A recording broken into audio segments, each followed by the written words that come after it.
Sir అయితే film ఇండస్ట్రీలో రావాలి అని అంటే ఇన్స్పిరేషన్ ఎవరు మీకు? ఎవరిని చూసి అరే నేను యాక్ట్ చేస్తే బాగుంటుందని అనిపించడం కానీ, లేదంటే నేను అలా అవ్వాలి ఇలా అవ్వాలని ఉందా, లేదంటే స్పెషల్గా నాకంటూ ఒక ఇమేజ్ రావాలి అన్న థాట్ ఉండేదా స్టార్టింగ్లో?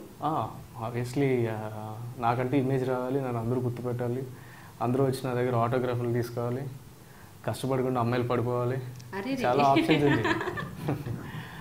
బేసిక్ నేను లైక్ నాకు ఇన్స్పిరేషన్ అంటే లైక్ నేను అప్పుడు తమ్ముడు సినిమా చూశాను. తమ్ముడు సినిమా చూసి సీక్వెన్స్ ఉండదు చూడండి, ట్రావెలింగ్ లైక్ సోల్జర్ సాంగ్ ఇవన్నీ అవి చూసిన తర్వాత చాలా ఇన్స్పైర్ అయ్యి అప్పుడు వర్కౌట్ స్టార్ట్ చేశాను అన్నమాట. వర్కౌట్ స్టార్ట్ చేస్తున్నప్పుడు జిమ్లో బయట ఫ్రెండ్స్ అందరూ, అంటే నేను అప్పటికి ఇంకా నా స్కూలింగ్లోనే ఉన్నాను. నేను అప్పటికి నా స్కూలింగ్లో ఉన్నా కూడా నా ఫ్రెండ్స్ అందరూ కూడా అరే బాగున్నావు కదా, ట్రై చేయొచ్చు కదా అని తెలియని ఇంజెక్షన్స్ పడ్డాయి మైండ్లో. సో ఆ ఆప్షన్లో వన్స్ అప్ అనే టైం లైక్ నాకు నేను ఫిక్స్ అయిపోయాను, ఇంత బాగున్నాను అంటున్నారు అందరూ, మరి ఇంకేంటి ట్రై చేసేద్దాం అనేసి I search for a channel. నాకు ఇక్కడ ఎవరు తెలియదు కదా, ఎలాగా ఇండస్ట్రీకి ఎంటర్ అవ్వాలో నాకు నిజంగా తెలియదు. సో అలా డిస్కషన్ వస్తూ ఉంటుంటే అక్కడ సత్యానంద్ మాస్టర్ అని ఒక ఆయన ఉన్నారు, ఇలాగ ఆయన ఇన్స్టిట్యూషన్ నడుపుతున్నారు, ఆయన దగ్గరికి పవన్ కళ్యాణ్ వచ్చి నేర్చుకున్నారు, మహేష్ బాబు అక్కడే వచ్చి నేర్చుకున్నారు, అది ఇది అన్నారు.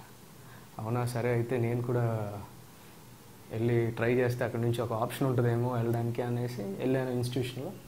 ఆయన మాట్లాడితే అమ్మ నీకు అప్పుడే అంత ఏజ్ రాలేదు, కొంచెం ఏజ్ వచ్చాకరా నువ్వు డెఫినెట్గా నేను నీకు నేర్పిస్తాను, and then studies are more important అని చెప్పి ఆయన చెప్పడం జరిగింది. దాని తర్వాత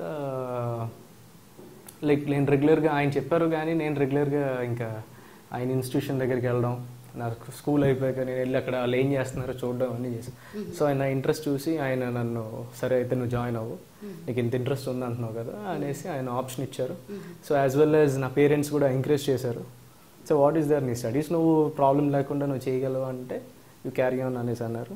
నేను అలాగే ఇన్స్టిట్యూషన్లో జాయిన్ అయ్యాను.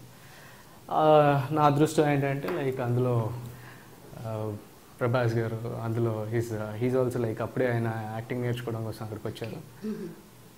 ఇప్పుడు most super star Prabhas, Baahubali, awesome.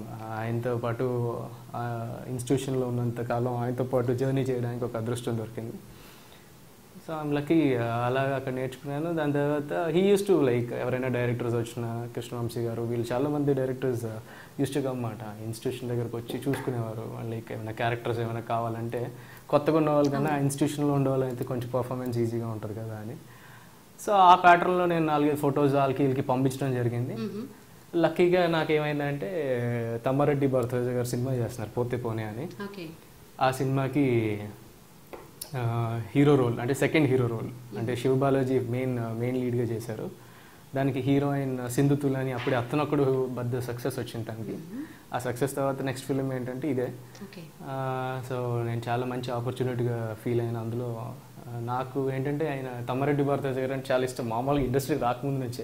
ఎందుకంటే ఆయన ఇంటర్వ్యూస్ కానీ ఏమైనా ఉన్నా కూడా నేను చూసేవాడిని. ఎందుకంటే జనరల్గా అందరూ మాట్లాడతారు, ఆయన ఏం మాట్లాడినా కొంచెం రివర్స్లో ఉంటుంది, కనెక్ట్ అవుతూ ఉంటుంది. అరే నేను భలే మాట్లాడతాను ఆయన కిక్ ఉండేది, ఎందుకంటే ఆయన ఫ్యాక్ట్ మాట్లాడతారు.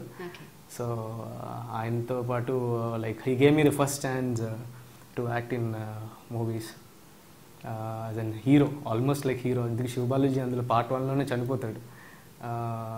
దాని తర్వాత I felt so happy. And ఆయనతో పాటు జర్నీలో నేను చాలా నేర్చుకున్నాను. ఐ వాజ్ బేసిక్, నాకు ఏమీ తెలియదు, అవును ప్రతిరోజు నర్వస్ ఉండేది. He makes people very comfortable, దగ్గర పిలిచి ఏంట్రా ఎలా ఉన్నా అంటే లైక్ ఒక డైరెక్టర్లో ఏం ఉండేది కదా. He's so sweet person. So అంటే నాకు స్టార్టింగే ఎవరు కిక్ బ్యాక్ లేదు, నన్ను తిట్టి కొట్టి ఏదైనా చేయించే వాళ్ళు అదేం లేదు. అంటే అంత ఫ్రెండ్లీ అట్మాస్ఫియర్ ఉండేది, చాలా బాగుండేది, బాగా ఎంజాయ్ చేశాను. అండ్ ఆ సినిమా అది అలాగ అయ్యింది. దానికి బై గాడ్స్ గ్రేస్ సినిమాకి నంది అవార్డు వచ్చింది. ఆయన టాలెంట్, డైరెక్టర్ గారు టాలెంట్ అది. అండ్ దాని తర్వాత ఇంకా ఫ్యూ మూవీస్ చేశాను, విష్ రెవల్యూషన్ చేశాను రాజేంద్ర ప్రసాద్ గారితో. It was different experience. దానికి నంది అవార్డు వచ్చింది సినిమాకి. దాని తర్వాత చార్మిత్ గారితో చేశాను, సేమ్ డైరెక్టర్ రిపీటెడ్, అంటే సేమ్ ఈశ్వర్ రెడ్డి గారు డైరెక్టర్. ఆయన ఆ సినిమా నుంచి అయిపోగానే ఆయన నెక్స్ట్ పిక్చర్ మనోరమ కూడా ఆయన ఆఫర్ ఇచ్చారు. సో అలా మంచి మంచి మూవీస్ చేశాను. And now I shifted down to serials.